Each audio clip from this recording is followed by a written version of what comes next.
Le Pitch Club de Marina Kars. Bonjour Marina. Salut. Ce soir, nous recevons Marina Kars. Bonsoir Marina. Bonsoir. Bienvenue, merci d'être avec nous merci à vous. Pour nous parler un peu de ta vie, de ta carrière et nous ta avons vie, aussi ton œuvre. Ta vie, ton œuvre. Voilà. Et accompagné par, alors je suis David Suez et je suis accompagné de Mustapha Kachour. Enchanté tout le monde, bienvenue au Pitch Club, l'émission qui présente les comédiens. C'est ça. Et les comédiennes. Très important. Décortique les comédiens, les comédiennes et les comédiens. Alors on va commencer d'abord avec le stand-up, un peu ton actualité. Déjà je voulais savoir comment s'était passé le retour sur scène après le confinement, dans quel état d'esprit tu étais au moment de prendre le micro et de retrouver face à un public. Si je dis pas de bêtises, c'était au Paname. Ouais.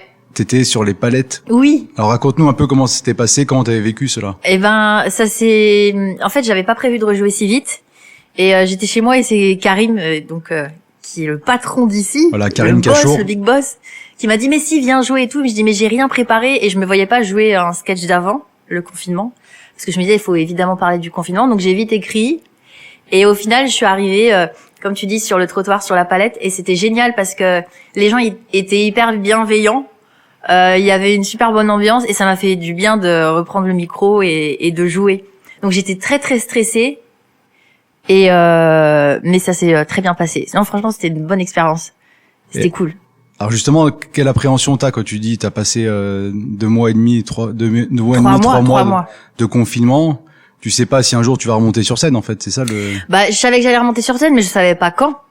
Et puis c'est vrai que moi, pendant les 3 mois, j'ai rien fait. Alors j'avais beaucoup de potes, ou même quand je voyais sur Instagram, il y a des gens qui se levaient à telle heure, ils faisaient du sport, après ils allaient écrire, et machin. Et moi, j'avoue que je n'ai rien fait, j'arrivais pas à être productive, ou en tout cas peut-être les dernières semaines un peu plus, mais en tout cas les 2 premiers mois non. Donc c'est pour ça que quand j'ai rejoué, au bout de 3 mois, si j'étais stressée. Alors il y a toujours au mois d'août, tous les ans, je me mets en vacances, c'est-à-dire je joue jamais. Donc j'ai quand même toujours cette pause de 1 mois. Mais là, c'était quand même 3 mois. Et ouais, je savais pas du tout comment ça allait reprendre. Et après, pour la scène, oui, je sais toujours pas. Enfin, même là, si on peut reprendre nos spectacles, mais on va voir comment ça se passe. Et c'est clair que déjà de jouer devant un public masqué, autant pour des danseurs, des chanteurs, bon déjà c'est difficile, mais pour nous qui sommes humoristes, on a besoin de voir des dents blanches, enfin des dents, pardon. Bon là, il y avait blanches ou pas blanches. Il y avait que les yeux là. Mais ouais, enfin tu vois là. Ça va faire bizarre de voir des gens masqués, quoi. Et je pense, alors j'espère me tromper, mais peut-être, je me dis, s'ils sont masqués, ils vont peut-être moins rire, ou tu vois, je sais pas, va peut-être y avoir une énergie qui sera différente. Je sais pas.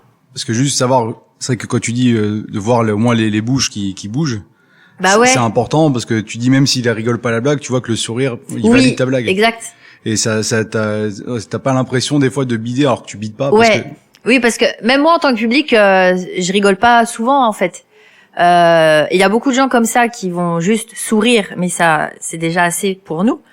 On se dit bon bah ça va. Que là avec les masques, il faut deviner, il faut se dire attends, faut voir la forme des yeux s'ils plissent ou pas. Est-ce que tu te souviens des thèmes que t'as abordés donc la première fois que t'es revenu? Tu t'en rappelles de...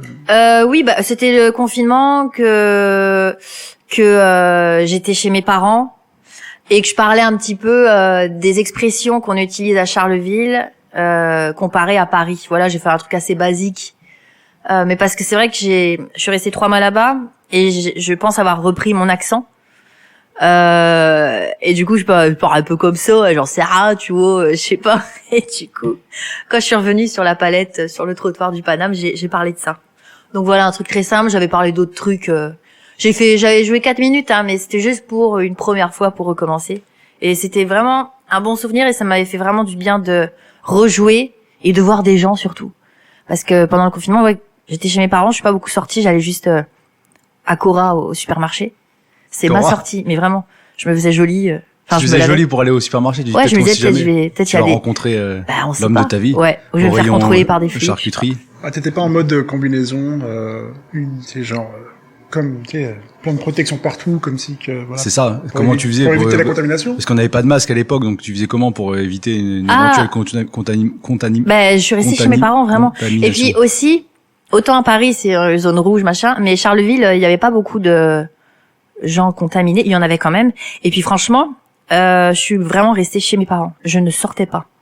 J'allais marcher dans le village. Voilà, c'est la sortie avec ma mère ou mon père. Avec la feuille. La feuille. Bah, la feuille d'autorisation Ah oui, au grave. cas où les gendarmes. Ouais, ou t'avais sur le téléphone. Ah ouais. Ah oui, c'est vrai qu'il y avait le téléphone. Après, il y avait le téléphone. Mais c'était ma seule sortie. Hein. Sinon, je restais chez moi. Donc ouais, c'était assez particulier quand même. Mais je pense tout le monde, on se rend pas encore compte de ce qu'on a vécu. On n'a pas encore le recul. J'ai l'impression. Parce on se dit que voilà, au moment où on enregistre ce podcast, on sait pas que. On n'en est pas sorti encore. On n'est pas sorti. Enfin, du confinement, si, mais on sait pas vraiment l'avenir. Il y aura peut-être un reconfinement. Ça se trouve au moment où on sera diffusé l'émission, on sera reconfiné. Ouais. Donc du coup, comment préparer le prochain confinement? Qu'est-ce que tu... Ah, c'est clair, j'irai plus chez mes parents. Pourquoi? Parce qu'en fait, non mais je les adore, hein. Vraiment, Oui, c'était. Mais en fait, je suis partie très vite de Paris. Tu sais, on n'avait pas le temps de réfléchir vraiment. Et quand je suis partie, j'ai plein de potes, du Paname ou des autres potes, qui m'ont dit ils avaient le coronavirus. Et moi, je me suis dit, c'est sûr, je l'ai. Ce qui fait que je vais le donner à mes parents. Mes parents, ils ont plus de 60 ans. Mon père, il y a un peu de diabète, machin. Du coup, il va mourir. Enfin, dans ma tête, ça allait très vite parce qu'en plus de ça, moi, à Paris, j'ai pas de télé, mais mes parents, ils ont la télé, ils regardent les infos H24, mais tout le temps.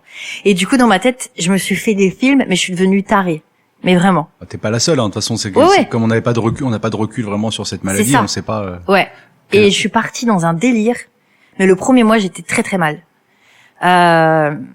Et du coup, c'est pour ça que là, si c'est à refaire, parce que même là, je suis retournée chez mes parents cet été, mais en arrivant, je suis tout de suite allée faire un test pour être sûre. Test sanguin ou PCR dans le nez. Dépistage. Ouais. Comment ça s'est passé? Il paraît que c'est chaud. Hein. Franchement, c'est pas agréable. C'est pas agréable. Ça dépend. Mais tu sais quoi? Les femmes, ça fait très généralité, machin, mais on est beaucoup moins doudouille que vous. Ça dépend. Et ouais, mais franchement, moi j'ai l'impression, hein. Franchement, parce que honnêtement, tu l'as fait. Franchement, c'est pas agréable. Je l'ai pas ça fait. va, Hein. J'ai fait que le test sanguin, donc. Oui, bon, ça va. Alors moi, je l'ai fait 2 fois le nez. Ouais. Ouais, Le parce PCR. que je l'ai fait une fois parce que je partais en Grèce, donc je voulais le faire avant. Et ça va, la nana, elle a été hop, ça a été vite. Par contre, je l'ai refait à Charleville et là, le mec, il met la tige et il part pas, il fait comme ça. Non. Je te jure, t'as l'impression que ça va dans le front. Donc honnêtement, ça fait pas du bien, mais ça va, franchement. T'as des gens qui disent non mais c'est horrible, machin. Arrêtez 5 minutes quoi. Ça va. On va parler un peu de Charleville-Mézières dont tu parlais là précédemment, parce que c'est là où tu as grandi. Alors, est-ce que tu peux nous raconter c'est quoi le quotidien d'un jeune à Charleville-Mézières? Ouais, je pense que c'est le même qu'un Parisien. Hein. Franchement, c'est. Alors, en plus, moi, je dis que je viens de Charleville, mais je viens d'un village à côté. Bah, bien c'est de la sûr. banlieue. Ouais. T'es Donc, banlieusarde à Charleville. C'est ça. Mais non, moi, j'ai vraiment une adolescence cool et j'étais du coup dans un collège de campagne. Donc il fallait que je prenne le bus très tôt le matin parce Il faut pas le louper. Faut pas le louper. Ça se passe comment si tu loupes le bus le matin? Ma mère, elle gueulait, elle m'emmenait. Mais du coup, elle arrivait en retard à son boulot. Mais parfois, puis elle me voyait. Même mon frère, il avait toujours des fous rires parce que j'avais un gros cartable et je courais, fallait traverser un terrain de foot. Et le bus, il partait parfois et du coup, je revenais et je me faisais engueuler. Mais attends, notre bus, il était à 7h05, je crois, le matin. 7h05. C'était horrible. Ouais, fallait pas le louper. Il faisait nuit et tout. Avec les fait nuit, c'est triste, Il non? doit bien calmer là-bas l'hiver. Ah, mais c'est clair. Ah oui, oui. Et du coup, après, donc, on prenait le bus. Et notre collège, c'était trop bien parce que même, on était en face des vaches et tout. Les courses d'orientation, c'était trop bien. Donc, j'ai vraiment des bons souvenirs de ça. Et puis, alors, par contre, le mercredi, j'adorais dire... on va en ville parce qu'aller en ville c'est genre tu rejoins tes copines et du coup c'était pas loin mais c'était la sortie et on allait donc dans le centre-ville de Charleville-Mézières et on allait faire les magasins genre Jennifer, Pimki, tout ça, on allait s'acheter des bonbons et tout. C'était bien. Et c'était bien. Non mais voilà, c'était simple en fait, c'était C'est vraiment que des bons souvenirs. Ouais, franchement ouais. Il y a eu quelques petites bagarres quand même, des petites embrouilles. Oui, il y avait des bastons. Il y avait forcément une fille que t'aimais pas, c'est sûr. Ouais, puis aussi au collège, je me faisais emmerder un peu aussi. Ah ouais? Par une fille, elle m'avait poussé contre un casier. Est-ce que tu l'as Ah ouais, retrouvé merde. sur Facebook? Non, je sais même plus son nom. Mais aussi, en fait, quand j'étais en primaire, j'étais dans une école de Charleville, donc en ville, parce que c'était pas loin du travail de ma mère. Et ensuite, au collège, je suis allée dans le collège de campagne. Ce qui fait que je connaissais personne. J'ai dû tout reprendre à zéro. Alors, justement, ça se passe comment l'intégration quand t'es nouveau dans un... Bah, c'était pas facile parce que justement, moi, j'étais en 6e et c'est pas évident de te faire des potes. Ouais, t'avais un double défi, c'est-à-dire déjà le passage de Ouais, primaire au collège ça. et de t'intégrer dans ce Exact. ce nouveau groupe, enfin ces nouveaux groupes qui se sont constitués, qui se connaissent des fois depuis. Bah oui, eux, ils la étaient à l'école primaire ou la ensemble. maternelle. Et moi, je connaissais vraiment personne. Donc, au début, c'était pas simple, mais franchement, après, ça a été. Heureusement qu'il y avait les vaches. Il y avait les trucs de promenade là, Ouais. Voilà, Non, mais course ouais, d'orientation. c'était vraiment au cool. cas où. Hein. C'est bien. Le Kids Club. Raconte un petit peu comment ça se... Enfin, voilà, ton l'adolescence, jusque le départ à Paris. Est-ce que tu pars à Paris à 18 ans? Ouais. Mais Il y genre, a mais là- forcément un déclic. ah ouais, c'est ça, un déclic. Voilà. Qu'est-ce qu'il y Parce a que entre les magasins Jennifer et Pimki, là, à un moment donné, tu te dis, je me casse à Paris. Qu'est-ce qui s'est passé? J'ai toujours fait beaucoup de théâtre, beaucoup de danse. Alors ça a commencé quand ça La danse, théâtre, j'ai la commencé à en faire à 4-5 ans. D'accord. Et j'adorais faire les spectacles de fin d'année. J'adorais être sur scène. Même après, quand j'étais en primaire, on faisait toujours du théâtre aussi. Fin d'année, on faisait un spectacle et j'adorais aussi. Et donc voilà, après je suis allée en atelier théâtre. J'ai toujours fait ça. Tout le long de mon parcours scolaire, à côté de ça, je faisais du théâtre. Et le déclic, ça a été, j'avais 17-18 ans, mais c'était en terminale. Il fallait faire nos vœux pour ce qu'on voulait faire comme métier. Et j'ai toujours voulu faire des métiers un peu artistiques, de styliste. Enfin, je pense beaucoup de nanas ont voulu faire styliste. Mais voilà, toujours des petits métiers comme ça de création. Et un jour, j'ai le meilleur ami de mon frère, qui s'appelle Michael Rea, qui a d'ailleurs avait gagné la Star Academy la dernière. Ah oui. Et un jour, on vient le voir, donc il est chanteur et tout, on vient le voir, il faisait partie d'une comédie musicale, donc il jouait à Marseille, au Zénith de Marseille. Ça Et s'appelait là, comment la comédie musicale Les Enfants du Soleil. Les Enfants du Soleil, d'accord. D'accord. Et c'était en 2004. Donc Ça, moi, c'est en j'étais en 2004, terminale. ouais. Et c'était au moment de remplir nos trucs. Et donc, je le vois sur scène, avec toute la troupe. Et puis après, vu qu'on est très proches et tout, avec mon frère et tout, on l'a suivi un peu avec la troupe dans les loges et tout. Et j'ai vu son mode de vie, son style. Et je me suis dit, mais c'est génial ce qu'il fait. Enfin, il kiffe être sur scène, il est payé pour ça. Et voilà. Et j'en ai parlé à mes parents, je leur ai dit, ouais, si je vous disais que je voulais faire une école de théâtre. Et en fait, ils m'ont dit, bah ouais, ça... Moi, je peux pas dire que mes parents m'ont empêché quoi que ce soit. Parce que ça, pour eux, c'est vraiment... Puis mon père est musicien. Alors, il avait un vrai métier. Donc, du coup, ça vient de là en fait, c'est D'accord. peut-être ce côté Peut-être, artistique. ouais. Mais c'est vrai que quand il a été jeune, il avait des groupes de musique. Il a du pécho grave. Qu'est-ce qu'il faisait Ouais, comme, mais- qu'est-ce qu'il faisait comme type de musique, ton père? Alors en ce moment-là, il fait du blues, mais quand il était jeune, il faisait de la pop. Je pense, il avait des petits groupes. Il avait les cheveux comme ça, Ouais. bouclés. Donc, c'était les Les années Jean Patel. 60. Ouais, c'était ouais, ouais. à l'époque. Ah oui, il est né. Attends, il est né en un peu plus. Il est né en 56. Donc ouais, c'était les années 70. Il s'appelle comment ton père? Alors Vincenzo, mais Vincenzo. on l'appelle Vincent. Ah. Ah, t'es d'origine italienne. Ouais, Italien, il non est italien, ouais. D'où ça, dans l'Italie? Alors il vient de Squinzano, c'est près de Lecce. Donc voilà. Et sa En mère, Lombardie. pardon, s'appelait Angela Cars. Comment? Ah, c'est dans les Pouilles. Oui, c'est ça, c'est dans les Pouilles. Ouais. Angela Cars, d'accord. Donc du coup, oui, parce que juste pour préciser, ton nom Cars, en fait, c'est pas ton vrai nom. Non. C'est parce que, enfin, tu disais que c'est par rapport au fait qu'il y avait des gens qui commençaient à te stalker dans les pages blanches et qui t'appelaient, c'est ça? Ouais, puis on m'avait dit c'est bien de prendre un nom de scène, donc j'ai pris le nom de ma grand-mère.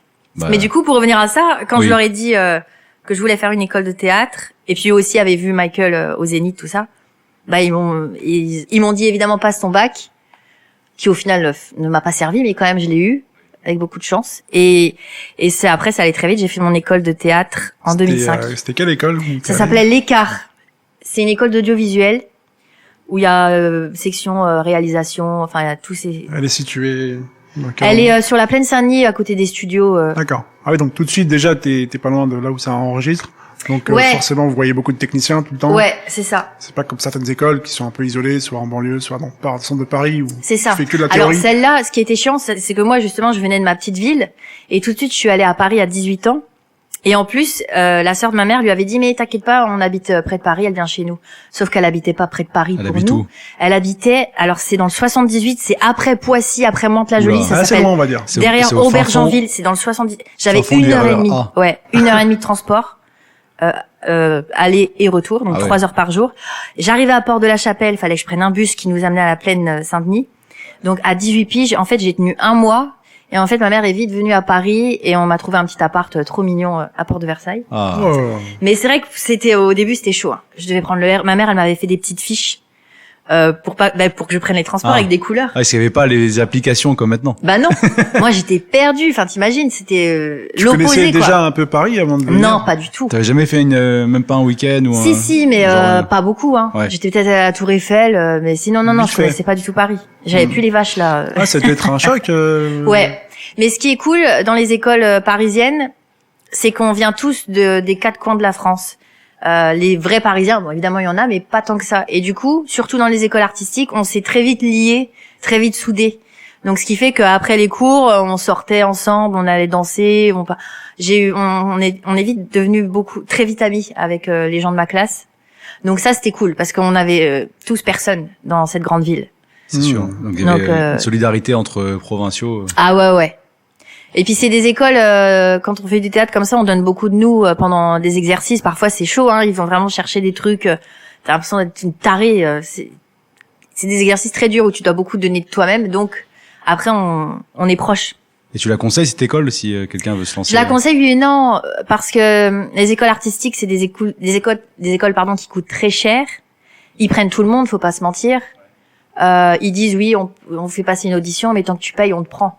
Sauf que le problème dans les gens qui viennent, t'as des gens qui n'ont rien à faire là, et on leur fait croire des choses. À la fin de ces écoles, t'as pas de diplôme. T'es jeté un peu comme ça, et c'est à toi de te débrouiller.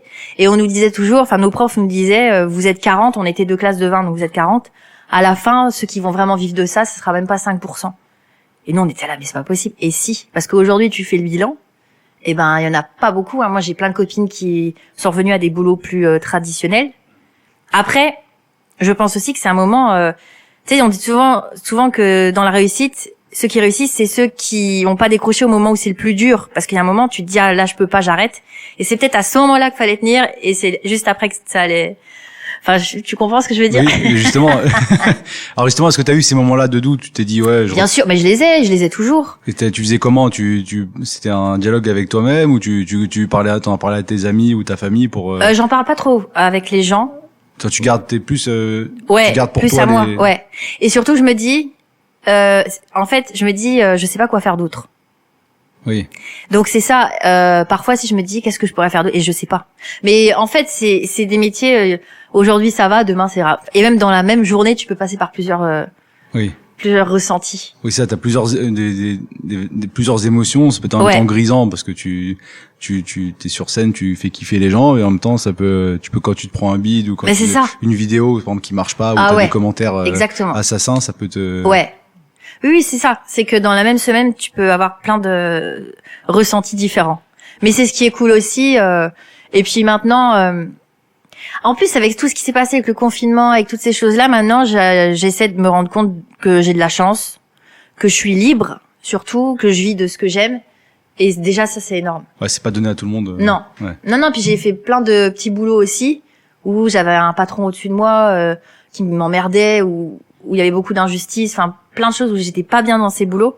Et donc maintenant, je suis contente de me dire que je fais un métier qui me plaît et que tout dépend de moi aussi. Et c'est que si un truc marche pas, ça sera de ma faute. Donc c'est une sorte de liberté que j'aime bien. Cette formation, elle a duré combien de temps? Alors c'est une école qui s'est fait en 3 ans, mais moi je l'ai fait 2 ans. D'accord. Et est-ce que aujourd'hui, dans ton travail de tous les jours, tu utilises des notions que tu as apprises à l'époque? Franchement, au niveau technique, au niveau du peut-être, mais montage, j'en ai pas la certitude. Le montage, j'ai appris seule à le faire. D'accord. Et là-bas, j'ai l'impression que ces écoles-là, si c'est bien de les faire quand même. Comment tu l'as trouvé à l'époque? Comment tu l'avais sélectionné à ce moment-là? J'avais regardé sur internet au CDI. À la bibliothèque? Ouais. D'accord. Et voilà, j'étais tombée sur une brochure comme ça. Il y avait les cours Florent, il y avait plein de styles d'école. Et ce que j'aimais dans celle-ci, mais après, il la présente très bien, hein, c'est que justement, tu pouvais participer au court-métrage des étudiants, c'est que ça faisait comme une espèce de gros campus. T'avais plein de sections. C'était pas que théâtre, t'avais cinéma aussi. Et c'est ça qui m'avait séduit. Ah oui, parce que toi, quand t'as choisi ta formation, c'était pas une formation forcément généraliste. C'est-à-dire que t'as choisi des options, t'as demandé des modules peut-être? Ouais, non, moi ça s'appelait section actorat.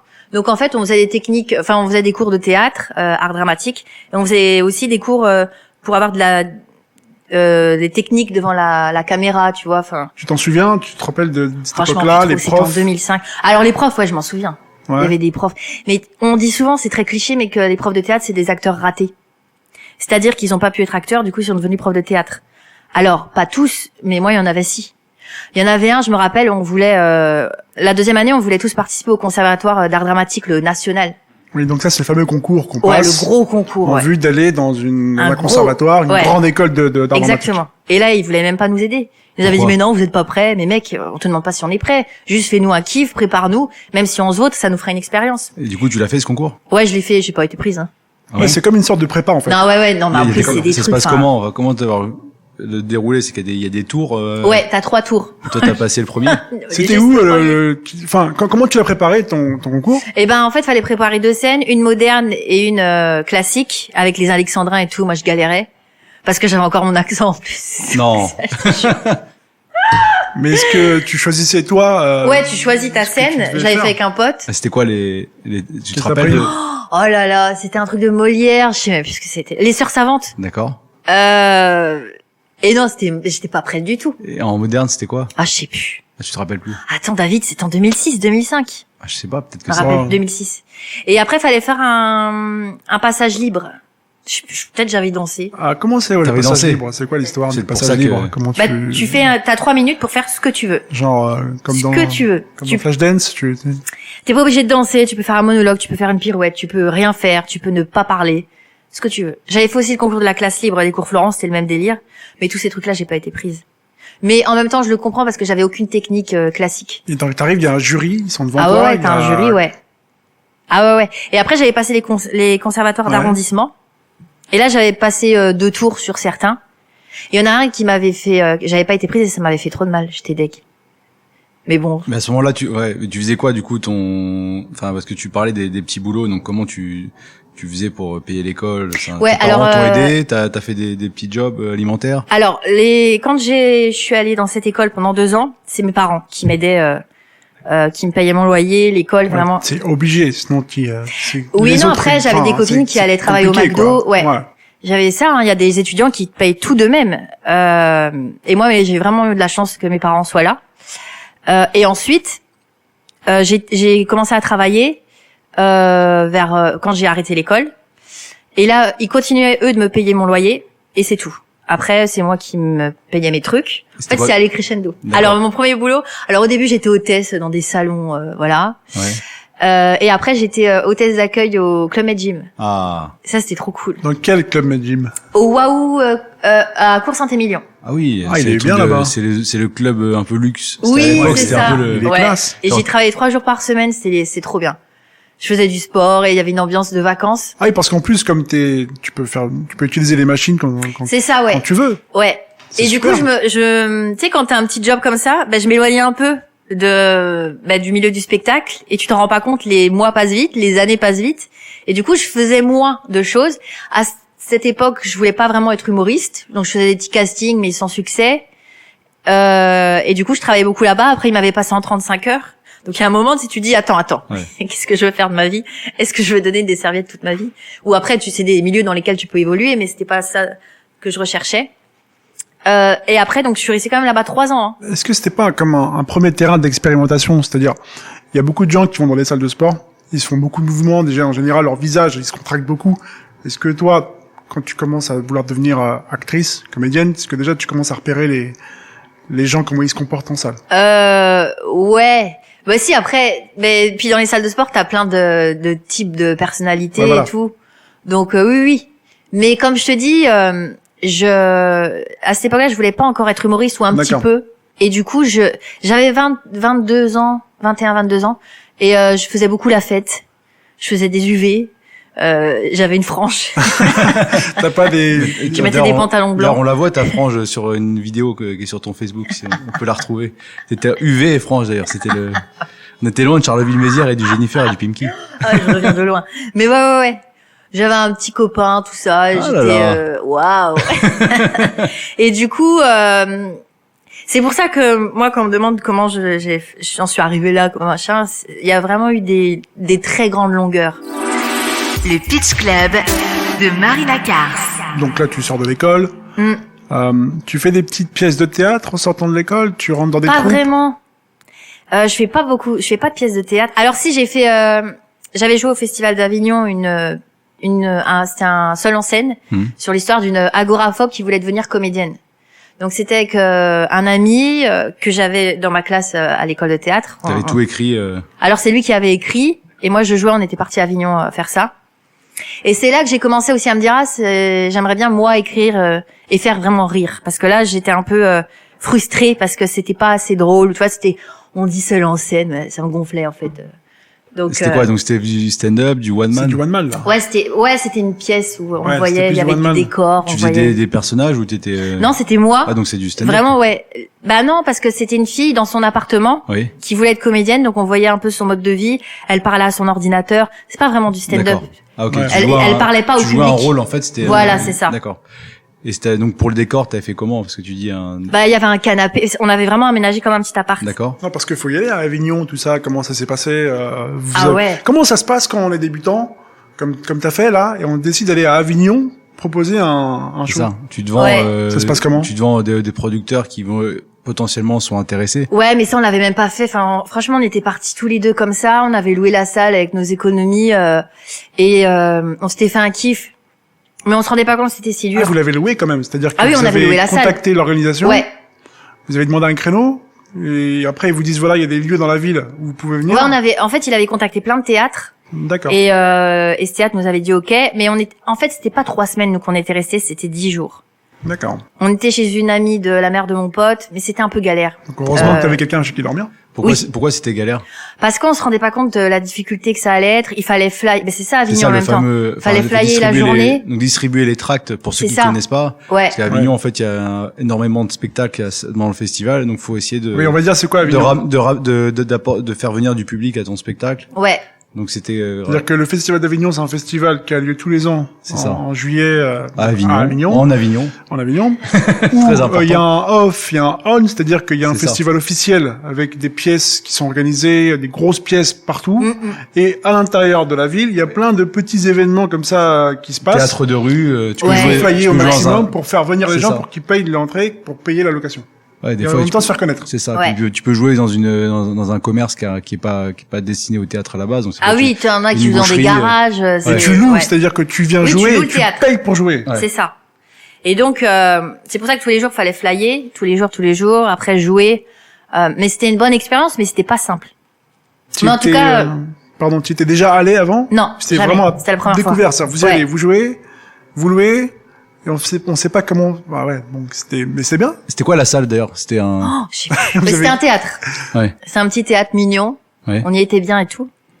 Mais c'était pas simple. Vous avez réussi à avoir un petit peu de gens qui vous... Ouais, alors ce qu'on avait réussi à faire, c'est de rentrer dans nos sous. Bon, Donc déjà, on c'est s'était bien. remboursé. Vous avez pas perdu d'argent. On n'avait pas perdu d'argent, mais c'est tout. Le fly, ça s'est passé comment? Oh, mais parfois on s'engueulait et tout. Ah ouais? Ah bah ouais.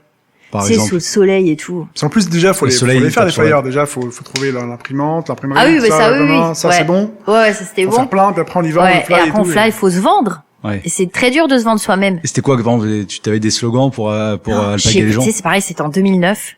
Je sais plus C'est le comment on marché. faisait. Il faut attirer le chaland. Ouais, faut attirer. Ouais, Puis au bout d'un moment, les gens, ils en ont marre, ils ont 10 flyers ouais, puis tout le monde gueule. par minute. Ouais, tout le monde gueule. T'en as qui ont des techniques, des trucs. Non. Et les gens que tu voyais sur place, tu voyais beaucoup de gens, tu sais, des comédiens. Oui, vous bah ouais, discutiez ouais. un petit peu. Vous... Ouais, puis là, c'était à cette époque-là, mais là, je l'ai refait en 2018 pour là mon spectacle de stand-up. Et tu vois tous les humoristes de Paris là. T'es à Avignon, mais t'as l'impression que t'es à Paris. Ça, il y c'est a 10 tout le ans monde. après. Hein. Il y a quand même. Ouais, 10 ans Il y après. a quand même un truc de Je suis dingue, revenue hein. aussi en 2015 pour une pièce. Là, c'était une pièce. D'accord. On était 2. Et 2018, tu vois, c'était pour mon spectacle. Ouais. Et t'es reparti chez la mère de ton pote? De ta Non, pote. non, non. Là, il y avait la prod, là. C'est bon. Là. Là, t'avais un hôtel, tout ça, c'était loué. Ouais, j'avais un Airbnb trop mignon. Ouais. Ouais, c'était cool. Et donc, à quel moment le stand-up il arrive dans ta ta tête? Ouais, alors le stand-up, il arrive en 2012.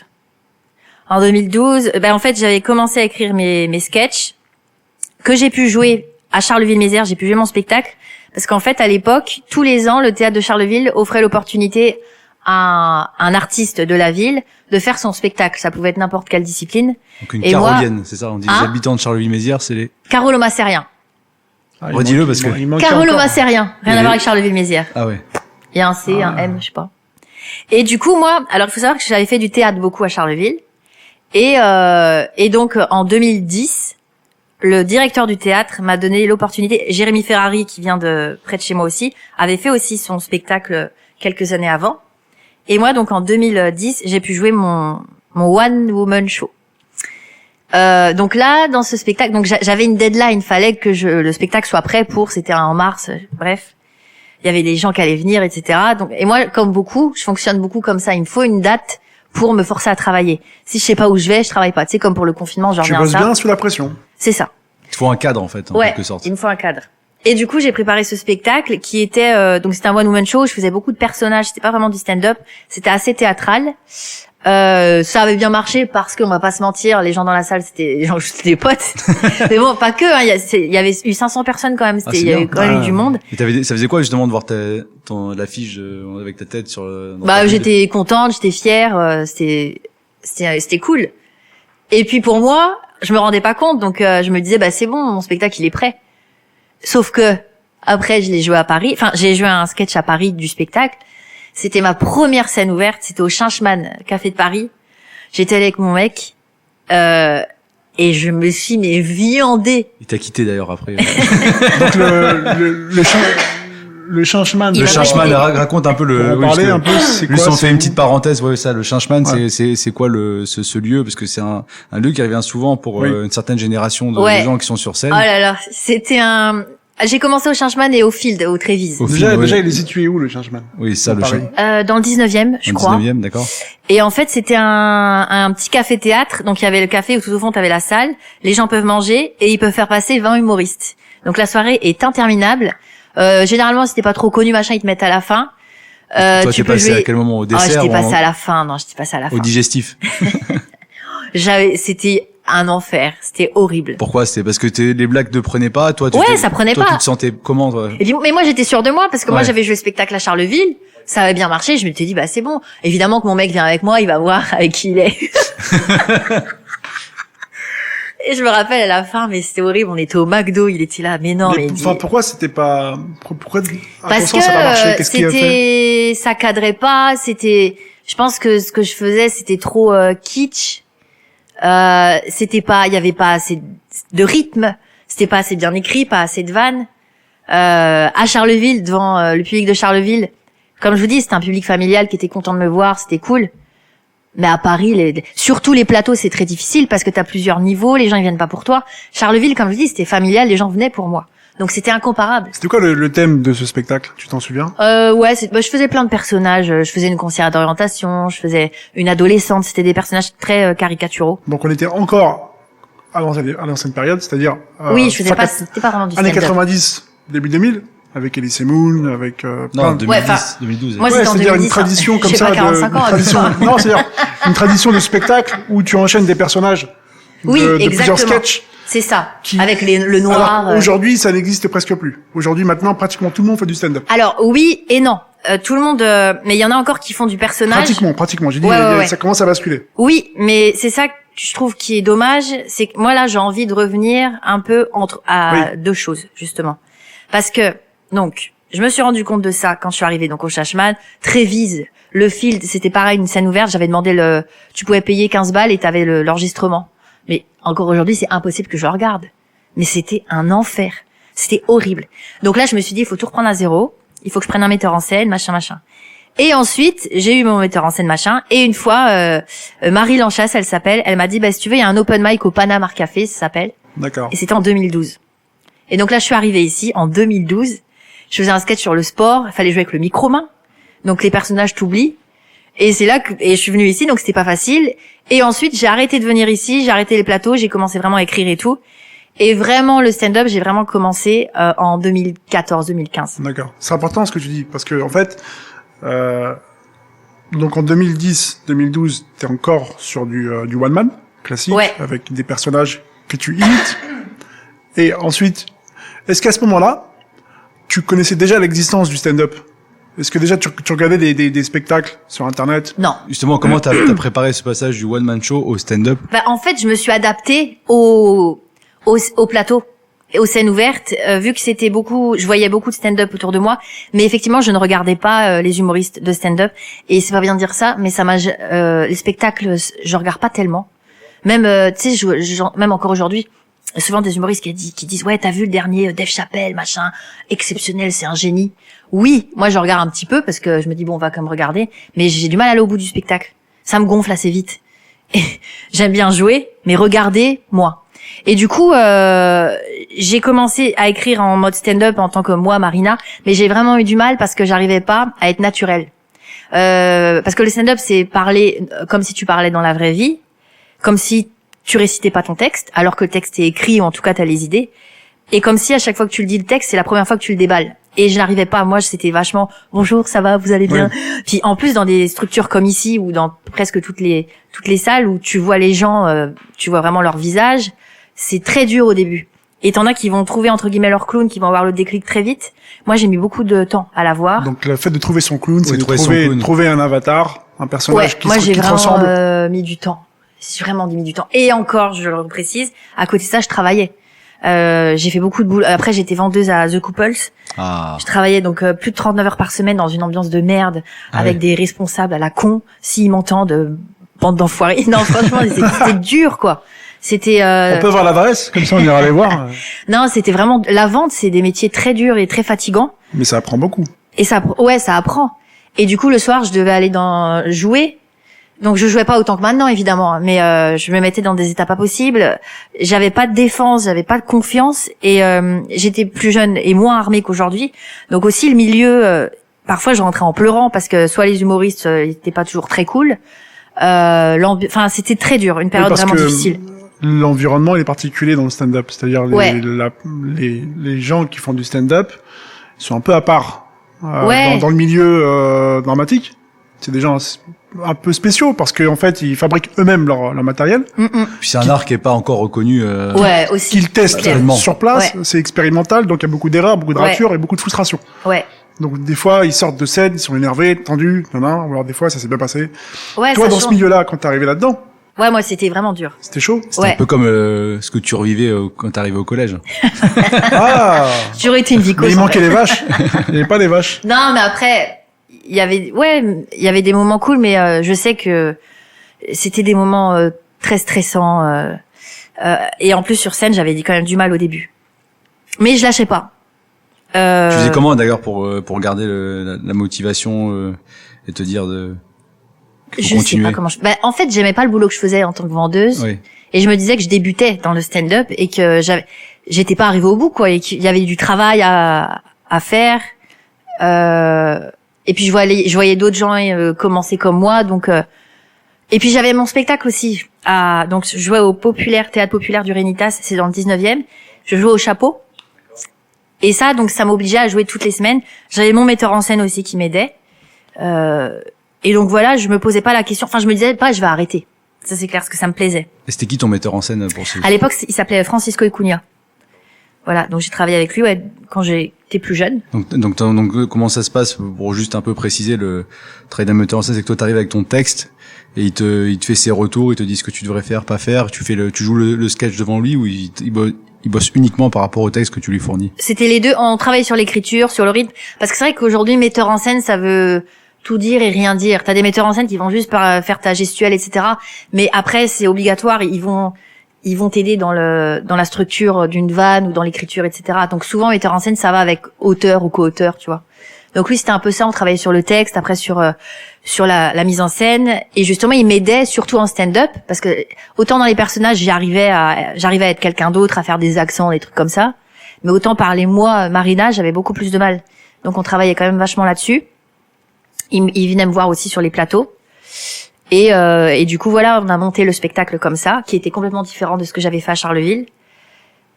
Et j'ai continué. Je continuais de travailler à côté.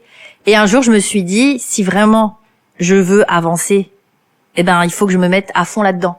Et que j'arrête complètement de travailler à côté. Parce que ça me prenait beaucoup trop d'énergie, beaucoup trop de temps. Et puis j'en avais marre de faire plein de jobs comme ça. Donc j'ai pris le risque. Et donc j'ai tout arrêté et donc ça c'était en 2015. Je jouais aux Trois Bornes, petit théâtre des Trois Bornes. Et donc Trois Bornes qui est dans le 11e. Ouais, exact. Et là fallait que je paye la salle, fallait financer la salle. Donc c'était combien à l'époque juste pour 120 euros. 120 euros par soir. Ouais. Okay.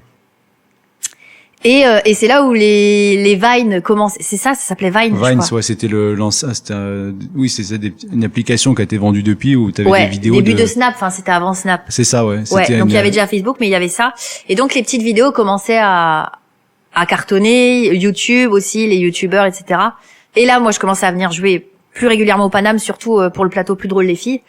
Et donc je commençais à me faire mes armes, à voir que ça commençait le stand-up à à rentrer entre guillemets. Et du coup, on me disait, mais si tu veux remplir ta salle, parce que là, fallait que je la remplisse la salle. En plus, j'avais un créneau très difficile qui était le mercredi à 19h. On m'a dit, mais fais des vidéos, ce serait bien que tu fasses des vidéos et tout, avec ton portable, machin. Et je savais pas du tout quoi faire comme vidéo. Même à l'école où tu avais été formé, ils t'ont pas appris. Là. Mais non, parce qu'en plus, à l'école, moi, c'était en 2005, ça existait pas. Facebook, en plus, ça arrivait en 2007. Donc, les vidéos, tout ça, ça n'existait pas à l'époque du tout. Non. C'était des grosses caméras, donc c'était pas du tout la même façon de travailler. Ah ouais. Et... Mais du tout, quoi. C'est-à-dire que, genre, même à l'époque, ils avaient pas prévu qu'un jour t'allais tourner avec des caméras. Ah, non, si, peut-être avec les caméras, mais pas, pas les petites vidéos. Moi, je suis sûre, enfin, je sais pas si c'est le cas, mais est-ce que maintenant, dans les écoles comme ça, ils forment pas pour faire des petites vidéos Insta ou je sais pas? Ils auraient intérêt à le faire. Ça serait intéressant, ouais. Mais bon, après, c'est des outils qui sont faciles à utiliser. Puis j'ai l'impression aussi que plus la vidéo est faite simplement, mieux ça marche. Parfois, on se casse la tête à faire du montage pendant 3 jours. La vidéo, elle floppe. Et tu vas dire une connerie, pouf, ça a cartonné. Donc, il y a vraiment pas de règle là-dedans. Mais donc, du coup, ouais. Donc, t'as fait, donc là, justement, c'est intéressant que tu parles de ça parce qu'on voulait aborder l'aspect des vidéos parce que t'as fait quand même des vidéos qu'on cartonné. T'as celle sur les années 90, si j'ai pas de bêtises, qui a fait 20 millions de vues sur Facebook. Qu'est-ce que ça fait d'avoir été vu par 22 millions de paires d'yeux? Je pense que moi, ce qui me faisait vraiment plaisir, c'est que ça m'aidait à remplir ma salle. Et vraiment, mon plus gros kiff, c'était quand j'arrivais devant la salle et que je voyais une file de gens. Bon, c'était 40 personnes, mais vu que c'était dans un petit théâtre, ça blindait la salle. Et je me disais, waouh, j'ai fait ça moi toute seule. C'est-à-dire, j'ai posté une vidéo et la vidéo a fait venir des gens qui à la fin me demandent une photo. Non. Non, mais tu vois. Le premier selfie, c'était aux 3 bornes. Bah ouais, c'est là. Et franchement, j'ai les 3 bornes parce qu'au début, les premières fois aux 3 bornes, j'annulais les soirées. Il n'y avait pas assez de réserves. Il y avait pas assez de réserves. Du coup, ça se passe comment? C'est que tu payes quand même la salle. Ah, donc t'as 100. T'es à moins 100 balles, quoi. Moins 120 euros, ouais. Sauf qu'après, j'ai fait les vidéos. Donc au début, ça prenait, machin. Là, vraiment, entre guillemets, celle qui a le cartonné la première fois, c'était sur Justin Bieber. Ah, justement, celle que tu fais avec Salomé Partouche. Salomé, ouais. J'avais fait ça dans la caisse de son père où on comparait les musiques de Justin Bieber en 2010 comparées en 2016. Ouais. Et là, elle a très bien marché. Mercredi suivant, bam, 40 personnes. Et là, c'est comme ça que j'ai eu mes premiers cachets. Ensuite, j'ai fait mes petites tournées. C'est moi qui m'occupais de mes petites tournées en démarchant les théâtres. Et ça m'a fait mon intermittence. Donc voilà, j'étais intermittent du spectacle, donc j'avais plus besoin de travailler à côté. Et ça, c'est une satisfaction, et surtout que tu le dois à personne. Et c'est ça en fait qui a été vraiment le plus important au début pour moi. Et justement, c'est le côté un peu entrepreneur parce que maintenant vous êtes un peu votre propre entreprise. C'est ça. Tu fais, parce qu'on dit que des fois les artistes ils ont du mal avec les contrats, la gestion. Ah ouais, oui, ça, la paperasse. Des histoires des fois des artistes qui finissent ruinés à la fin de leur carrière parce qu'ils n'ont pas été justement assez carrés dans la gestion de leur compte et tout. Ouais. Et toi justement que tu t'intègres ça au quotidien, tu fais comment? T'as ton comptable ou c'est Non, en fait, il faudrait que je délègue. Ouais. Mais je le fais pas encore, mais il y a deux inconvénients, un avantage et un inconvénient. L'avantage, c'est comme je vous ai dit au début, c'est que je suis libre et pour moi ça, je trouve ça génial. C'est-à-dire que j'ai de compte à rendre à personne si ce n'est à moi et à un public. Quand le public paye une place pour mon spectacle, je dois leur offrir un bon spectacle. Mais à part ça, je fais ce que je veux. Si j'ai pas envie d'aller à tel endroit, je n'y vais pas. Ce matin, on m'a proposé de faire une émission qui passe à France 2. C'est un truc à 13h avec Faustine. C'est une petite nana hyper cool, j'aime bien et tout. Mais j'ai pas envie de la faire. Je vais leur dire non, j'ai pas envie. Et c'est ça que j'adore. Mais d'un autre côté, c'est moi qui me gère seule. Donc parfois, c'est difficile parce que t'as pas assez d'une journée pour faire le montage aussi. Je m'occupe de mes propres montages, travailler ton texte. Si je me casse la gueule, si je fais une mauvaise scène, bah y a personne après qui va me dire ah mais t'as pas fait ci, mais j'ai pas d'épaule en fait. Donc c'est ça qui est difficile dans le fait de se gérer seul. J'ai déjà j'ai eu un producteur aussi il y a 1 an et demi, mais j'ai préféré arrêter parce que je préfère quand même dépendre de moi toute seule. Et c'est ça on est beaucoup comme ça en ce moment d'auto-entrepreneurs, c'est ça en fait. Oui. Mais c'est que tout part de toi. Tu travailles toujours quand même avec un metteur en scène actuellement? Oui, là je travaille avec Tierno Tune. D'accord. Ça fait 2 ans et donc lui il va m'aider aussi dans le texte. C'est-à-dire lui donc mise en scène et aussi donc j'écris seul mes textes. Je lui envoie et là avec lui on va retravailler sur les vannes, le rythme, etc. Et là c'est du stand-up. Oui, là c'est que stand-up. Mais c'est pour ça que c'est fou. J'ai quand même envie de revenir au personnage. Oui, parce que tu en as parlé tout à l'heure. Tu disais c'est dommage que de plus en plus cet aspect-là de l'humour pas disparaît, mais commence à s'estomper.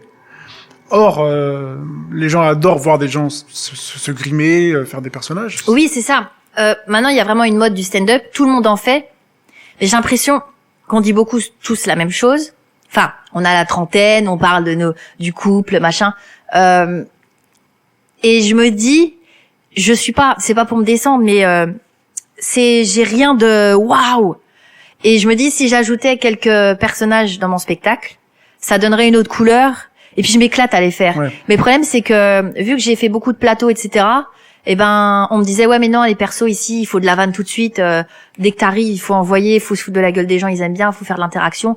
Donc ça, j'ai appris à le faire, j'ai mis du temps. Maintenant, j'estime ça va, je sais le faire. Mais j'ai envie de revenir à aussi faire un personnage, faire des trucs loufoques. Et c'est pour ça que même là, dans mes vidéos récentes, je fais plein de personnages différents. Et je m'éclate et ça plaît au finalement, parce que souvent on va dire ouais c'est ringard et tout, ben non, ça reste c'est pas ringard. Ça marche bien. Et puis si c'est fait avec parce que je m'éclate vraiment à le faire. Le Pitch Club. Sur Instagram TV, là, on peut voir des vidéos que t'as fait récemment, où tu fais des dialogues, où tu te filmes toi. Oui. Alors raconte-nous un peu comment t'as fait ça, pourquoi. Bah en fait c'est à la fin du confinement, j'ai essayé sur une vidéo, j'ai vu que ça a bien pris. Et puis surtout, les gens me disent ah ça c'est bien comme concept, c'est génial et tout. Et du coup j'ai fait une fois. En fait, une fois j'étais partie faire mes ongles à la manucure et j'ai vu des nanas essayer de choisir leur vernis. Puis moi aussi je choisissais le mien. Je me dis mais on est folle, on dirait vraiment qu'on choisit un appart. Donc je me suis dit tiens je vais essayer de le faire avec 3 personnages machin. Je l'ai fait et je me suis dit en plus ouais ça va peut-être pas parler à tout le monde les ongles et tout. Et la vidéo elle a cartonné. Alors que pareil, la vidéo, je la fais dans ma chambre avec mon portable. Elle me coûte 0 €. T'as mis combien de temps à la faire? Alors à la faire, ça va, je dois la faire dans une après-midi. Après, c'est le montage où c'est un peu plus chiant. Puis les sous-titres aussi, c'est chiant. Mais faut les faire. Donc là, si on t'écoute, on se dit que dans quelques temps, il y aura peut-être une pièce que tu vas faire avec d'autres gens autour de toi. J'aimerais ça, faire une pièce. Pour pouvoir jouer comme ça, en fait. Parce Oui. que tu peux pas être tout seul. Si, scène, en fait, j'ai envie, là, j'écris un nouveau spectacle, je continue de jouer celui-là, mais D'accord. j'écris un nouveau spectacle, et j'ai envie de faire plein de personnages différents, mais pas besoin de costumes et tout, c'est avec la mise en scène, la lumière, tu peux permettre de faire d'accord. des Donc, toujours personnages seul différents en qui se scène. parlent entre eux. Ouais. Pas forcément avec d'autres comédiens Non, autour non. de toi. Après, D'accord. j'aimerais un jour écrire une pièce. Ça, j'ai Oui. toujours voulu, et j'ai des idées, et j'ai Avec vraiment un peu envie de d'aller au bout musique, ce de projet. la danse, musical. Non, ça serait une pièce une pièce de théâtre drôle. D'accord. L'idée, ça serait sur l'organisation d'un enterrement de vie de jeune fille. Ah. Ce qui voudrait dire que ça serait que des gonzesses qui sont pas obligées de s'entendre avec des personnalités différentes. Il y a un bon pitch. Parce qu'il y a Et- toujours des histoires. Attends, Mais oui, moi les gens- j'en ai déjà organisé ou j'ai déjà été dans des conversations WhatsApp de enterrement de vie de jeune fille, mais c'est énorme. C'est trop Des drôle. suggestions, quoi. Les Qu'est-ce suggestions, qu'on les fait activités, Ouais, les puis types il y a celle- t'as les toujours nanas plusieurs qui rôles. veulent trop ah ouais, c'est t'as- trop drôle. T'as celle qui voulait être la chef mais qui a pas pu, quand on C'est veut la ça. chef, t'as celle qui fait rien. Mais ouais, qui- celle qui Comme chez les a mecs, pas en de fait, hein, thune, c'est- qui dit non mais moi je veux pas faire ça, ça coûte trop cher, Ouais. machin, qui te casse la tête pour rien, celles qui veulent faire des cours de cuisine, arrête. Enfin tu vois. On veut les Chippendales. Non mais pareil, ça aussi donc j'ai vraiment envie d'écrire un truc là-dessus. Mais en tout cas pour mon prochain spectacle, j'aimerais continuer le stand-up mais qu'il y ait des petites touches des petits persos. Une touche de personnage. Ah ouais. Parce que J'ai c'est ton vraiment kiff en fait de... Enfin, je vois ce que tu veux dire, c'est qu'en gros le stand-up t'es obligé plus ou moins de t'y mettre parce que c'est Ouais. actuel, donc c'est comme C'est ça. Parce que c'est nécessaire. parce que c'est nécessaire pour pouvoir tourner sur les plateaux, Mais- mais qu'en Oui. même temps toi dans le fond t'aimes bien là, ce côté personnage et jouer devant Ouais. des gens et C'est ça. te lâcher Ouais, je m'amuse vraiment là-dedans. et pas être dans le délire ouais faut que je trouve mon clown, savoir Ah bah ouais, là c'est juste c'est quoi, c'est par pudeur que tu t'aimes pas trop parler de toi sur scène? C'est parce que c'est pas que c'est j'aime pas pas, c'est les- que c'est au début l'exercice. j'y arrivais pas. Comment? C'est pas que j'aime pas, mais c'est qu'au début je n'y arrivais pas à parler avec ma voix normale, etc. Et encore, parfois, je me surprends encore à pas y arriver. Si je suis stressée, je vais pas le dire de la manière que je le dirais dans la vie normale. Tu sais, par exemple, quand ici on joue en haut, Au Paname quand tu joues Au Paname. donc, sur Ouais. la scène du haut. en haut c'est moins simple, je trouve, qu'en bas, parce qu'en haut t'as les gens qui mangent, et t'as les bruits, etc. Et je vais être moins à l'aise, et du coup je vais plus être moins naturelle. Et du coup ta blague elle va moins marcher, et je vais me le dire, donc ça va encore moins marcher. Tu sais, en fait quand on est sur scène, il y a tellement de choses qui se passent dans notre tête. On pense à plein de choses, on voit les gens, on se dit ah, mais pourquoi lui il rigole pas et lui il est en train de bouffer son burger, qu'est-ce qui m'emmerde. Donc mais bon après on apprend tous les jours. Ouais, donc d'accord. Concernant les vidéos, bon, c'est vrai qu'il y a un aspect un peu juvénile, enfance, souvent des fois que tu ramènes vers un peu régressif parfois. Quand t'étais petite, à la télé, il y avait quoi? Qu'est-ce que... Parce que c'est justement, c'est un aspect... Il y a des influences quand même. Les années 90, j'ai l'impression Ouais. que c'est quelque chose qui... On va en parler. C'est une époque qui t'a marqué, qui revient souvent dans tes vidéos, même sur scène, là, pour t'avoir vu hier, Oui. sur la scène du Paname, tu t'évoquais les boys bands. Alors, peux-tu nous parler un peu de ce que cette époque t'a apporté, humainement et même artistiquement? Après, c'est une époque, ouais, de l'enfance, adolescence. Les boys bands. En vrai, les boys bands, c'était, je sais plus en quelle année, c'était en 90, 98, un truc comme ça. années 90. Ouais. C'était 4, je me rappelle, enfin, c'était un peu Dance Machine quand c'était En 92, 13 et Non, 98, Non, c'était plus après. tard. C'était plus tard. C'était genre 96, 97. 96. Après, Ouais. ça a terminé année 2000, quoi. C'est ça. Et donc moi, à cette époque, j'ai 10-11 ans. Et je me rappelle les boys bands, donc qui passaient aux années tubes avec Jean-Pierre Foucault. Et c'est là que que j'ai eu mes premiers. Tu sais, on parle des émois d'adolescente. Genre, ça te fait un truc quand tu vois un garçon. C'était quoi ton boys band Eh ben favori? moi, c'est ça, j'y venais. C'est pendant les années tubes, donc présenté par Jean-Pierre Foucault, il y avait les alliages. Ils étaient et moi j'enregistrais du coup sur la cassette et ils avaient une petite chemise en velours, un peu ouverte avec des muscles. Et j'avais vu et j'avais vu Quentin, qui le Quentin. pauvre Ah, est le décédé. pauvre, il est mort, ouais. Paix à son âme. Et Quentin, il avait des petits yeux et une belle petite bouche. Et moi, j'avais 10-11 ans. Et là, je te jure, ça m'avait fait un truc. Et j'avais eu, et j'avais jamais eu ça avant, tu vois, d'être attirée par un garçon. Tu sais, parce que moi, ça a été, j'étais en primaire, peut-être. Et du coup, j'avais pas eu ce truc-là. Et lui, et quand je les avais vus comme ça, j'avais fait, ah, waouh. T'étais un peu comme dans le masque, le loup, là, tu vois. Ouais, tu vois, ça fait un truc. Et moi, les boys bands, c'était ça. Je les trouvais trop beaux, musclés. Ils faisaient les chorés, donc. Tu faisais les chorés et tout ça? Non, je faisais pas les chorés, mais j'adorais leur musique. J'avais Bon, les paroles, je pense que c'était pas les hyper... albums. T'avais acheté chez les albums et... Ouais. Et les Spice Girls, j'étais fan des Spice Girls. C'est forcément des posters. Ah ouais, j'avais les Oui, posters. dans la Ouais, chambre. j'avais les posters. J'avais les magazines Star Club, OK Podium. Je chantais les chansons. J'étais allée voir. Ah ça y est, je suis partie là. J'étais allée voir Anthony Dupré de Ah oui. Premier Baiser à Carrefour. Il était sur le podium à Carrefour. Il Ma chantait mère, elle en pouvait Son plus. tube, c'était un amour de Je vacances. sais plus. Non, c'était Une le histoire sans Christophe lendemain. Ripper, ça. Ah, C'est un amour de vacances. Ça, C'est son une affaire, histoire une sans experte. lendemain. Alors, Anthony Dupré, c'était quoi, alors? Je sais plus. C'était pas... Il était mignon, lui. Hein. Oui, il jouait dans les séries AB Productions. Ouais, dans Premier Baiser, les années fac et tout ça. Et ça, justement, les AB Productions, c'était aussi un peu la période, c'est ça? Ah ouais, moi c'est toute mon enfance. Genre, Premier tu Baiser. regardais tout, les je regardais filles d'à tout. côté, Ouais. les abeilles, Tout. la philo selon Philippe, Ah ouais, la Les croisière, vacances de l'amour. la croisière d'amour là. Attends, les c'était avec Salut vacances les de l'amour. musclés. Ouais, il y avait les vacances de l'amour, il y avait Salut les musclés, tout ça je regardais. Vraiment Club Dorothée, ma mère elle me laissait regarder tout ça parce que moi j'ai des copines, elle fait un non, ma mère elle voulait pas. C'était un peu la télé-réalité d'aujourd'hui, mais c'était finalement beaucoup moins violent, beaucoup plus pur. Ils se faisaient juste des petits bisous quoi. Le seul truc que ma mère disait c'est ah là là il joue tellement mal. Et voilà, mais c'était beaucoup plus sain, j'ai l'impression. Est-ce qu'aujourd'hui, des fois, tu revois ces vieux Eh trucs? ben tu sais, une fois je dormais pas, et ben sur YouTube Ah oui, il y a ça tous les passe. épisodes du Bien des abeilles. Tu les as Mais refait? alors pour le coup c'est glauque, Ouais. c'est glauque parce Ouais. que La musique, tout ça te rappelle. Moi ça me remet tout. Alors je pense que c'est pas non plus très bien, mais je suis très nostalgique, ben, comme vous m'avez dit, et c'est pas bien non plus de vivre trop dans le passé. Et moi parfois je me dis ah cette époque-là machin, ou parfois je vais sentir un parfum, et je trouve que les odeurs ça te remet vraiment dans l'ambiance d'un moment ou d'une personne. Et du coup, quand j'avais vu le Miel et les abeilles, tu sais, il est 4h du mat, tu dors pas, tu vois Malorina Taf avec les bzz bzz. Et tu te dis, waouh, ça fait 20 piges. Et surtout que tu vois maintenant comment, enfin, malheureusement pour beaucoup, ça t'est, Ouais. c'est un peu la descente aux enfers. c'est Ah que ouais, elle des gens, elle est à boys la bands, rue. c'est ça. Les Les boys bands là, qui sont il décédés. y en a 2 qui sont morts. Ouais. Donc C'est ouais. triste. Ouais, parce que c'était en plus, c'est un milieu très léger. Ouais. Et d'ailleurs, pareil, il y avait la présentatrice, il y avait Dorothée et il y avait Oui. Ariane. Ariane qui est décédée Qui est décédée la aussi pauvre. l'année dernière. Et je vous jure, ça m'a fait un truc. Et je me suis rendu compte que ça a fait un truc à beaucoup de gens de mon âge. Parce que en fait, c'est bizarre, mais c'est des femmes, à l'époque, c'était tellement léger et tout. Dans notre tête, on se dit pas qu'elles vont mourir un jour. Oui. Et pendant les 20 ans, j'y pensais plus à cette femme. Et là, le jour où j'ai vu qu'elle est décédée, ça m'avait vraiment fait bizarre. Parce que je la voyais pas, enfin, pour moi, elle pouvait pas mourir, cette femme. Surtout qu'elle est morte plutôt jeune, on va dire. Bah, c'est ça, puis tu sais, moi, elle avait l'âge de ma mère, donc après, tu fais Mais c'est vrai que c'était une période, en tout cas, que je regardais beaucoup la télé, ouais. Et j'adorais. Des films également? J'étais moins film. Ah ouais? Ouais. Cinéma, non? Il y avait pas un cinéma à Charleville, quand même? Il y en a plusieurs. si, j'allais souvent au cinéma. Titanic! Titanic, ouais. Bah, j'en parle aussi dans mon sketch. Alors. Justement, parce Titanic. qu'on va parler aussi un peu, parce que t'es pas que boys band, aussi t'es très fan de Céline Dion. Et Ouais. Céline Dion qui avait cartonné à l'époque avec pour que tu m'aimes encore, mais le climax de sa carrière, c'était quand même la BO Titanic. Ouais. Alors, t'avais vu comment à l'époque, quand t'allais voir au cinéma, tu vois Titanic en 97 avec, c'est ça, ou 98, je sais plus. Ouais. Dans la Avec, voiture.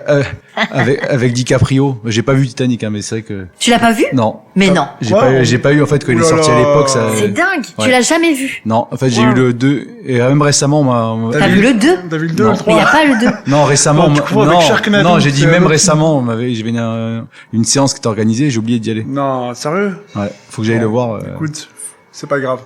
Mais Bon, non, mais à coup c'est pas pas, grave. c'est vrai que c'est C'est un film. c'est un film, t'aimes pas les comédies romantiques, donc c'est pas grave. Non, ça n'a rien à voir, c'est juste que je sais pas, à Non, c'est un l'époque, beau film, ouais. tout le buzz qui était fait du DiCaprio, ça c'était un peu genre, je trouvais ça un peu trop. Du coup, moi, j'étais, je sais pas, c'est pas le truc qui m'a Ouais. attiré. Et juste bon, pour revenir à toi, c'est comment tu vois à l'époque quand tu vois Ouais, tu l'as vu au Titanic. cinéma avec Grand tout le écran, monde. les Il moyens. devait y avoir toutes les familles mélangées. Bah ouais, Ah oui. j'étais en CM2 et j'avais adoré ce film. Leonardo, toutes les filles de mon âge, tombent amoureuses de lui. Ouais. C'était triste. Et pour Céline Dion, ouais. Mais Le méchant, non? non, le méchant, il était vraiment méchant. Quand même, Billy Mais Zane. aujourd'hui, bonne je peux tête, reconnaître quoi. c'est un Tu bel vois, homme. il a une bonne tête Aujourd'hui, je d'enfoiré, préférerais là. le méchant. Vas-y, tu pars avec, tu vas avec la barque. Grave. Tu vas dans la barque du méchant et tu vas pas avec DiCaprio. Ouais. Mais ouais, c'est des belles périodes et si c'était un beau film, bien sûr. Oui. Ouais. Et puis c'est aussi l'époque de l'insouciance, donc en fait, c'est vrai que t'as pas Oui. les problèmes que t'as quand t'es plus vieux. Non, c'est les clair. impôts, les factures. Ça n'a rien à voir. T'as aucune pression. Ouais. Et Ouais, c'était une belle période. le cinéma, donc c'est pour ça que je parle de film. Je pense que ta prochaine étape, ça va être, je pense, aller vers le cinéma Alors, ou la télé, vers Voilà. dans des projets comme ça, de savoir fiction. un peu quels sont oui tes et projets. non. Oui et non. autre Si le- le cinéma et la télé viennent à moi, oui. Mais c'est pas moi qui irai vers ces deux domaines parce que aujourd'hui, je veux plus me faire de mal et le milieu du cinéma, des auditions, des castings et tout, ça me flingue. Je trouve que c'est beaucoup. Je me mets une pression énorme et j'ai du mal à accepter le non. J'ai du mal à recevoir le mail et qu'on me dise bah non, ça va pas le faire. Mais merci d'être venu. Je supporte pas. Et ça peut me flinguer 2 semaines où tu te remets en question, etc. Donc c'est pour ça que maintenant, vraiment, je veux me simplifier la vie et me dire, je fais mes petits trucs à moi, je fais mon spectacle, je fais mes vidéos, je me prends pas la tête, je ne me stresse pas. Et si demain un grand réalisateur dit je la veux, James Cameron. voilà, et ben c'est avec plaisir. Mais Non, c'est pas encore. ah ouais, mais c'est tellement horrible les auditions, ça met. Alors il y en a qui arrivent à avoir, à être fort là-dedans et à tenir. Mais moi, je veux pas, je veux plus. J'ai déjà fait des auditions. Encore là, alors j'en ai fait une il y a 2 mois, mais c'était pour un truc un peu, je m'en foutais quoi. Donc j'y suis allée comme ça. Là ils m'ont dit c'est mort, mais ça me dérange pas parce que c'était pas un truc de fou. Pourquoi ils t'ont dit c'est mort? C'est-à-dire que quand t'es arrivé à l'audition, ils t'ont dit le rôle a déjà été attribué? Non, j'ai fait l'audition, Ah. mais après ils t'envoient un mail Ah oui. et ils disent on est désolé, ça va pas le faire, mais merci. Je fais ouais, c'est pas grave.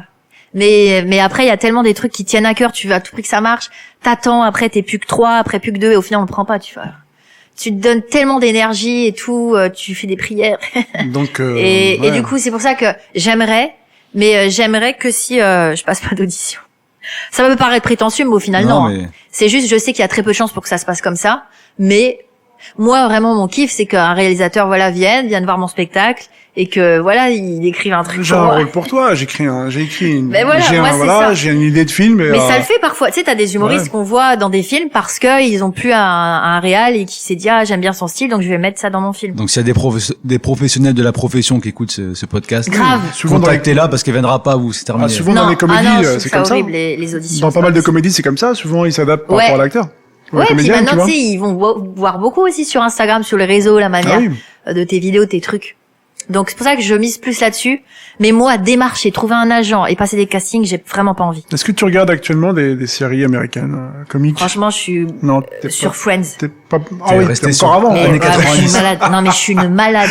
Friends années C'est-à-dire, 90, hein. je Un te plan jure, fixe avec, tu sais, vraiment une je caméra regarde tout le qui temps. balaye Rire comme ça. enregistré. Ouais, mais j'adore. Mais et pour te dire à tel point je suis une malade, c'est que quand j'arrive à la saison 10, l'avant-dernier épisode, je l'arrête et je remets la saison 1 Non. parce que je veux pas arriver au dernier épisode Ah. parce que je trouve ça tellement horrible. J'ai jamais Mais vu bon. Friends. C'est à cause de Non, je Joey. rigole. Je rigole. C'est Joey le responsable. C'est Joey qui fait que tout le monde Ne faut regarde. pas spoiler. Ah non, c'est qui ton d'ailleurs ton personnage Ross, David Schwimmer. D'accord. Ah bon. Ah Pourquoi, ouais, pour il le côté fait mourir de intello, rire. genre je suis Je le trouve archéologie. hilarant, je trouve que c'est un acteur de Ah, fou, grave. il a des expressions de visage. Je trouve, en fait, on se rend pas compte, mais et j'ai l'impression, et Friends, ça ressemble vraiment à du stand-up parce qu'il y a des vraies vannes, il y a des vraies ruptures, je trouve. D'accord. Et il Ouais, y a c'est bien plein écrit. de trucs qui ressemblent à enfin, ça me fait penser à du stand-up cette série. Et elle me fait vraiment mourir de rire encore aujourd'hui. Donc, et c'est pour ça que même parfois, je vis seule, hein, et parfois j'ai toujours besoin d'un bruit de fond, de la musique et tout, et donc je les mets en fond. Et pourquoi tu Je suis une malade. En disant ça, je me dis mais t'es malade. et pourquoi penser Ah, pas mais c'est à bien. faire ton propre sitcom parce que t'as Friends c'est un sitcom. Ouais, mais j'ai la flemme, je suis une fainéante. Ouais. Ah ouais. Mais si on te donne si quelqu'un Si écrit tu un trouves rôle pour un toi. bon Bien sûr. producteur. Un Ah moi sitcom si on bien m'écrit fait. des trucs, y a pas de souci. Hein. Soit en second degré, c'est-à-dire en mode Ouais. genre comme à l'époque avec les rires enregistrés. Ah ouais, mais les ça je pense que machins. ça pourrait pas marcher. D'accord. Ouais, un Aujourd'hui truc- les un rires truc enregistrés. sérieux. là. Ouais, un Ah, mais truc tu pourrais sérieux. faire oui. une parodie de ça. C'est-à-dire, tu parodies les vieux trucs. Ouais, mais c'est pour une fois. Ouais, mais parce que c'est Friends, long. c'est un vieux truc, vois mais je trouve que c'est encore vachement actuel. Non, mais Sauf c'est que, qualitatif, attends, c'est pas. Friends, enfin, c'était pas enregistré, il y avait un public. Ouais, il y avait un public, ouais. D'accord. Les gens Mais qui je étaient trouve là. pas ça, c'est pas ringard encore Friends. Il y a des trucs qui ont beaucoup moins bien vieilli. Et la preuve, Friends, ça fait encore un carton, donc. Donc là, maintenant, tu rejoues sur scène. C'est quoi tes projets là pour les prochains? Là, je rejoue ouais sur scène. Je reprends mon spectacle. D'ailleurs, la semaine prochaine à Rouen, je vais jouer dans plusieurs villes de France. D'accord, tu vas faire un Super. tour des villes de France. Ouais, donc ça c'est cool. Paris, je pense, que je vais reprendre au mois de janvier. D'accord. Mais d'ailleurs, faut que je vois pour une salle. Ok. Donc là, t'as un spectacle. J'ai toujours mon spectacle, mais j'en ai créé un autre à côté. D'accord. D'accord. Parce que on t'avait vu à l'Européen il y a. Ouais, voilà. C'était quand? C'était Novembre il y a- 2019. Oui, Exactement. on était venus Très voir. bonne mémoire. Très Ouais, bien, je me on a bien rappelle. rigolé. Ah, tant mieux. C'était Et super. voilà, marrant. ce spectacle, je Super. le continue. D'accord. Mais à côté de Avec ton metteur en celui-ci- scène. Voilà, dont tu Tierno. nous as parlé. Ouais. Voilà, vous l'aviez fait ensemble. Oui. Là, vous allez encore le peaufiner, le travailler. Alors ouais, j'ai peaufiné un petit Ouais. peu, mais surtout j'ai écrit un nouveau. Donc Ah, d'accord. mais ce que je vais faire, c'est que je vais faire le spectacle que vous avez vu, et à la fin du spectacle, je dirai aux gens, bah là, je vais faire le nouveau, mais genre 10 minutes, tu vois, pour tester Ah aussi ouais, un peu. un petit Bon, je preview. le teste aussi ici et tout. Avant-première. D'accord. Voilà. C'est bien. Ouais. Sympa. Donc d'ailleurs, le sketch que t'as vu, ça fera partie du D'accord. nouveau. D'accord. Donc tu travailles énormément, tu écris beaucoup. Oui, ça va. Souvent, tu fais- Ouais, j'essaie d'être. Alors ça, moi, c'est toujours à la rentrée, Ouais. au mois de septembre. J'ai toujours plein de bonnes résolutions. Je fais du sport, je me lève tôt, j'essaie d'avoir un planning. Donc dire à. Pour qu'est-ce l'instant, que je tu m'en dirais tire à- bien, ça va. Et après, il y Qu'est-ce a que tu dirais Halloween. aux comédiens Une comédienne qui débute ou un comédien qui commence, qui a, voilà, qui a Un petit 17, conseil 18 à ans, leur qu'est-ce que donner. tu conseillerais de faire comme hygiène de vie pour devenir Ah, comédien? alors comme hygiène de ta vie, routine, beauté, sport. bien s'entourer, ça Bien c'est s'entourer. évident. Travailler tous les jours. Tout le temps. Ouais, tout le temps. Faut tout le temps écrire. Avoir un petit carnet, Toujours rester active. toujours rester actif et pas se décourager surtout. Et apprendre de ses, ça fait très livre écrit, mais apprendre de ses échecs. Monter sur scène. Monter sur Y aller. scène, ouais, prendre des bides et savoir Et on pourquoi, continue. s'enregistrer. Mais pareil, enfin je dis ça, moi je m'enregistre, mais je peux même pas m'écouter après. Pourquoi par rapport à Parce que ta c'est voix? horrible de s'écouter. Ah ouais, moi je me supporte pas.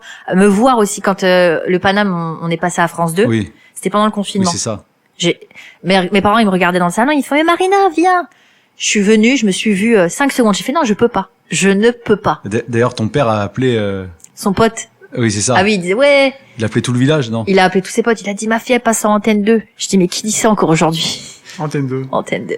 Avec les vaches. C'est mignon. Ouais, grave. Donc voilà, le Merci travail. Marina. Merci à vous, c'était super. Donc de rien C'est un lâcher. bon moment, on a Ouais. bien discuté, c'était cool. Ouais, ça et passe puis, très vite. Bon, j'espère. On te souhaite plein de bonnes choses pour la suite. Bah, merci. Pour ton futur spectacle Grave. qui va cartonner, je l'espère. Et qu'on va kiffer. Ouais, j'espère. Que Ouais, nous- vous reviendrez. Et que peut-être Ah oui. on te verra, j'espère, dans des séries télé ou des films. On verra. Ouais. Et comme ça, des gens qui verront la 10e, 9e saison, épisode 10, pourront refaire On un tour verra. pour la saison 1, épisode 1, Exactement. pour te revoir faire des vannes. Avec plaisir. Voilà. Ben, merci à toi et à Merci bientôt. Merci encore, à vous, c'était Marina. cool. Merci. Ciao. Le Pitch Club de Marina Kars.